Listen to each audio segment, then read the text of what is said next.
call this meeting of the Planning and Zoning Commission to order. The Planning and Zoning Commission is an independent advisory body of the City of Ames City Council.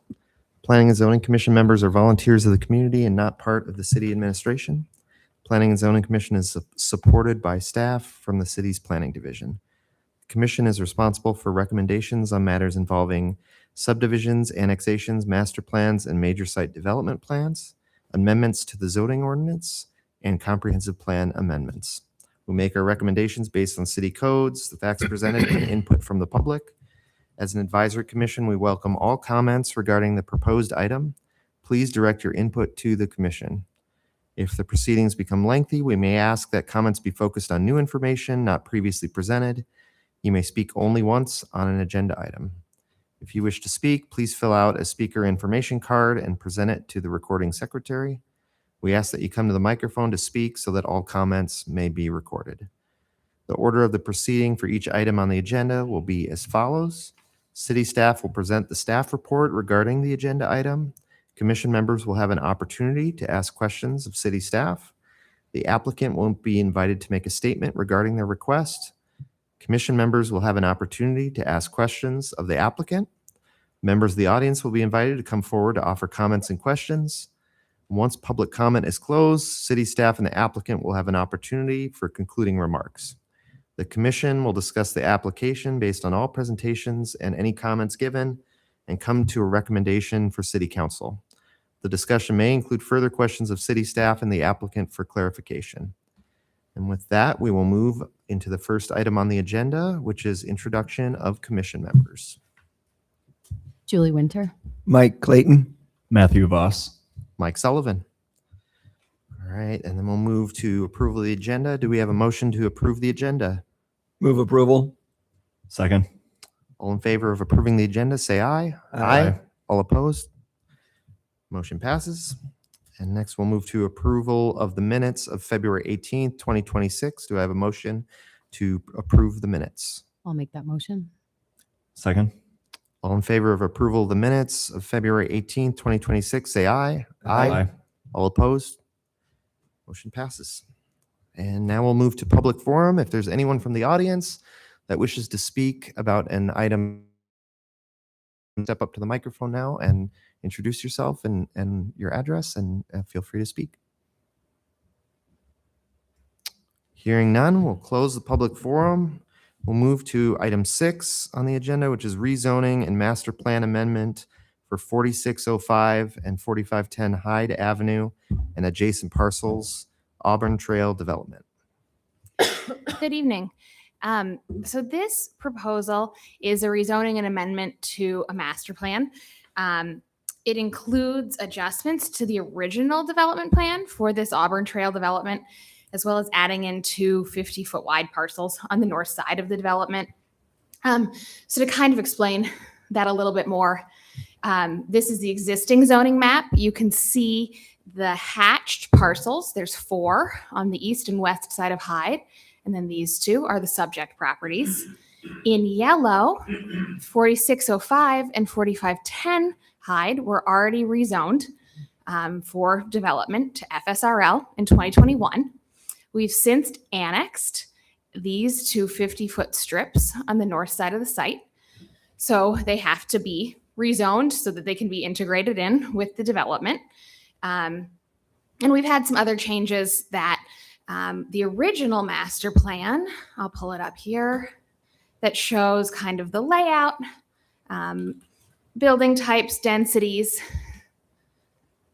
That also needs to be amended to include those parcels, but there's been some changes in the configuration of the development that we'll talk about some more. So again, while most of this area has already been zoned and has a master plan, what we're thinking about tonight are some changes to the general development layout, as well as addition of those 2 50-foot parcels and rezoning of those parcels. So the proposed zoning district for outlots A and B, those 50-foot strips, is FSRL, matches the existing zoning of the other 2 subject properties. It's consistent with Ames Plan 2040. This is an expansion area of the city. It's designated residential neighborhood 3. So it's in line with the densities required of that future land use designation. and it allows for 1 and 2 family detached and attached housing types. They did submit a master plan with this rezoning request. I'm showing it now on the screen. Again, this is the updated master plan. They're showing the minimum density here on a table at the bottom, where they go through developable acres versus open space. So densities of 3.75 to 4.4 units per acre, which this master plan concept supports. In total, they're showing approximately 155 to 190 units, which is a few more than the previous plan. Again, we've added some land here and had some changes to our zoning ordinance that add some flexibility. So there are about, the previous master plan had 181 maximum units, and this one does show 190. So 9 possible more, but that is a range. So they'll be within the 155 to 190 range. And then the master plan, the colors on the master plan represent developable acres versus open space. And so the orange would be developable acres. You can see the open space, which includes a swale down the middle of the site. And that's open space that has to be preserved when we're looking at the preliminary plat. We could have additional open space with the preliminary plat for stormwater conveyance, or a pocket park is required, but this is the minimum that we'll see. It also identifies a collector street that will connect from Hyde with a future development to the north, as well as a shared use path along that collector street and along Hyde. And then the site is within the Ada Hayden watershed, and so we do have our conservation design and low impact development standards that will apply here to the preliminary plat, and we'll review that those are met with the preliminary plat. But I did just want to note, we did update that ordinance relatively recently. And so because of those changes, the developer has proposed less open space set aside within the master plan. 2 prior natural areas that indicated wetlands because of hydric soils are no longer included in the open space areas. They are now proposed to be incorporated within the development areas. They're pretty isolated. So here is one of the wetlands.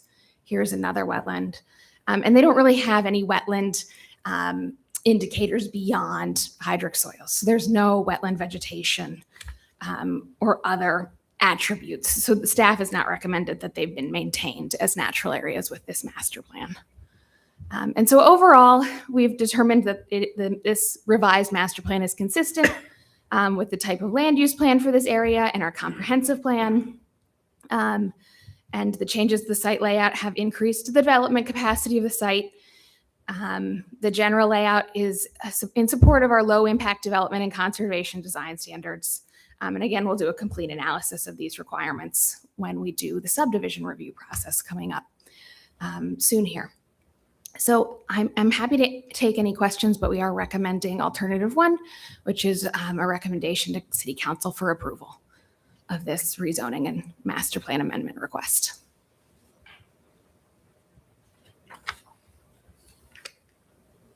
Outlots A and B, if I remember right, they were put in place so that the parcels north of 4510 Hyde could stay outside of the city limits. Correct. Having now that they're in the city limits, will those parcels have to come in? Those parcels were already in. Oh, they're already in. Okay. Yep.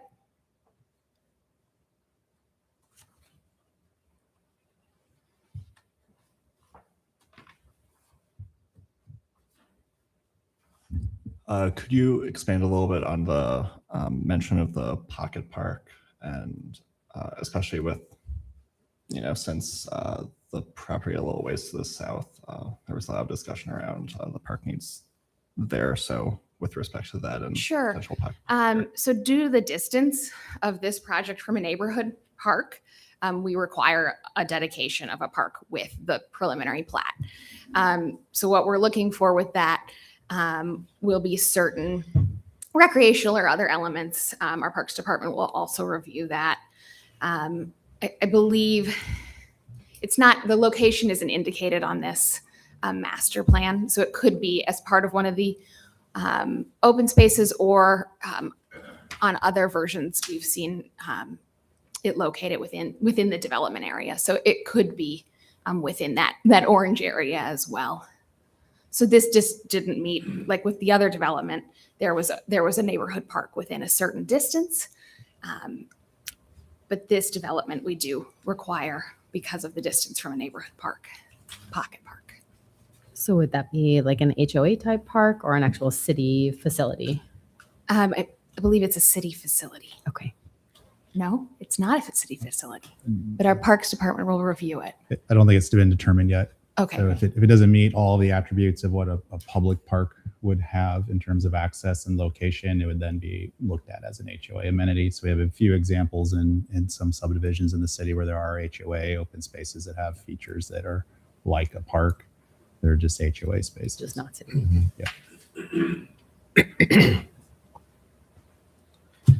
So you talked a little bit about the hydric soils in those two areas. I guess, could you speak a little bit to how it was determined, or the process for determining whether there's not wetlands there? Sure. So a little bit more background on this. Because those areas were already rezoned and actually went through a preliminary plat process in 2022.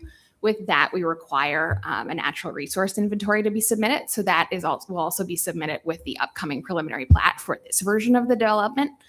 So with that natural resource inventory, they look at soils.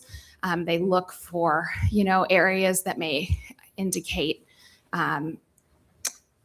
wet areas on the site. But then there's also other attributes of a wetland that they look for. So different types of vegetation, so vegetation classes or different types of species. And so those other indicators of a wetland weren't there. But I think the main thing from the conservation design ordinance that changed is that these wetlands are isolated. So they're not considered waters of the US. They're not regulated by the Corps of Engineers. They're not connected to a jurisdictional water. And so we don't require them to be set aside and preserved. Great, thank you. Mhm.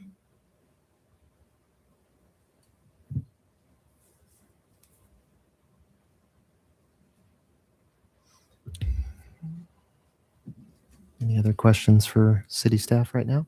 I mean, this is not like the normal site plan that we see. This is just a very preliminary. Is there any requirement from the city side? There are a lot of neighborhoods and Ames that have these nice shared use paths that happen to collect with, they happen to connect with sidewalks and other walkable infrastructure. Is that a consideration in staff review of? Yes. So with this conservation design development, we will be looking for connections between open spaces. Okay, great. Yes. So in addition to the two shared use paths you see on Hyde and then the main collector, there will also be some connections between blocks and open spaces.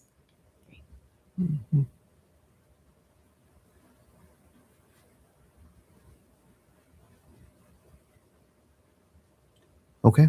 At this time, if the applicant would like to come up and make a statement, they're welcome to do so. Good evening, Commission. Chuck Winkleblack, Hunziker Companies, 105 South 16th Street. I think Amelia's done a great job of laying out where we are today. Excuse me. Many of your questions, I think, will be addressed as we come forward with the preliminary plat. So some of these engineering things have not been completely filtered out. This is the next logical step in the process. So happy to answer any questions that you might have, but I think more of the things will, as we move forward, the next step is with the preliminary plat, that those things will be all spelled out then. So happy to answer any questions this evening. Otherwise, just want to thank staff for getting us where we are today. Thank you. Any questions? Okay. All right. At this time, we'll open a public comment. If there's anyone from the audience that wishes to come up and speak on this agenda item, feel free to come up and speak. Please give your name and your address once you get to the microphone.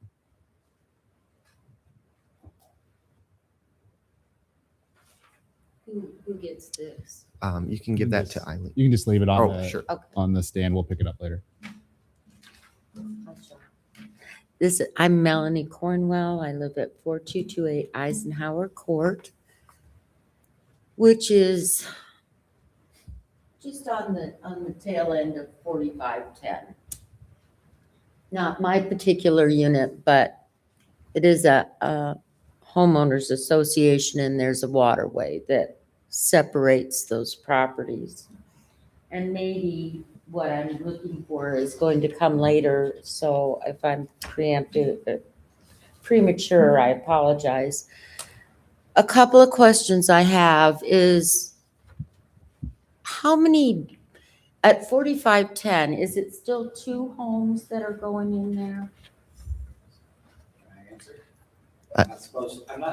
Yeah, I think direct your questions. I'm to the- sorry, are there to the 2 homes commission, and going in we- there? Happy to answer. It's just not how we. I Yeah, and apologize. after public comment, the applicant and the city staff can have a chance to provide any Okay. concluding remarks. So I just would like clarification on what all's gonna go on 4510.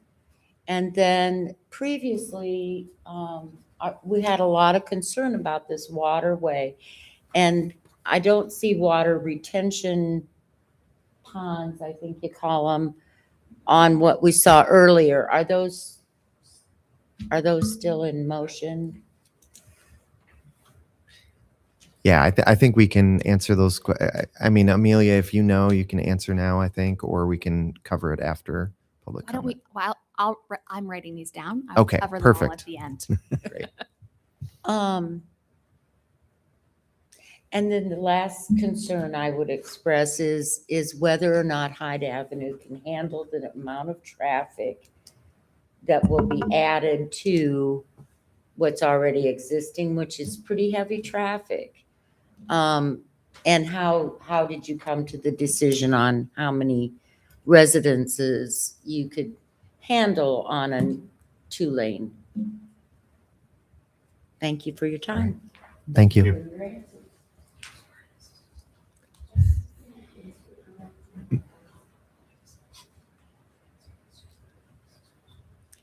Is there anyone else from the audience that wishes to come up and speak for public comment? Okay. Seeing none, we'll close public comment and we'll offer the city staff and the applicant a chance to provide any concluding remarks. Again, happy to answer a couple of the questions there. The existing house that's on the east side, and then there's one more lot will be added. So there'll be 2 houses is all on the east side. And this doesn't show the detention areas, but there will be the detention. We can't release water at any more than it does prior to any of the development happening. So, sorry, these maps just don't show up. But when we come back with the preliminary plat, it'll show the detention areas. And I know that area along the south there, particularly on the east side, has been of a lot of concern for people. But just know that the city staff will not let us, nor would our engineer, design anything that would release any more water than what it's coming to today. And if I didn't answer the rest of your questions, we can talk afterwards. So, all right, thanks. Thank you. And then maybe the traffic question. Sure. Yeah. And I might defer to Kelly on some of these, but there was for the development itself, we require we have previously required a traffic letter that looked at the number, the density, and how access to Hyde would be handled. And so there is a turn lane going north and left into the site shown. That was determined to be needed. Do you have anything to add on traffic? Just so for Hyde overall, so every time we've been out here to talk about annexation, rezoning, subdivisions, the question of the Hyde traffic comes up. So when we endorsed north growth in this area, there was a traffic study. And we adopted the comp plan about 5 years ago. The growth of this property, Quarry Estates being built, and then the Hayden's Reserve property north of here, all of those projected housing units and other uses there were put into a traffic model at that time. And so we understand traffic is going to increase. It's within the acceptable expectation of capacity of the type of road. With that said, there are known issues and concerns that the neighborhoods expressed many times, and is also reflected in that same traffic modeling, that issues of traffic calming, speed control, and then eventually a Hyde Bloomington traffic signal are all needed as growth out here occurs. The most recent transportation plan, which was approved this last year in 2025, again, redid the modeling, assuming the same types of growth, and reached those same conclusions. So for city traffic engineering staff, this level of units plus the additional growth that's going to happen with Hayden's Preserve is still within the projections. Again, knowing that there are some modifications to Hyde that are going to occur over at some point in the future to try to manage mostly speed and improve safety. It's not necessarily a capacity issue. That's what the traffic signal would address for turning movements at Bloomington. Okay, thank you. All right, do we have any other questions for city staff or the applicant? Okay, we'll open it up for discussion from the commission.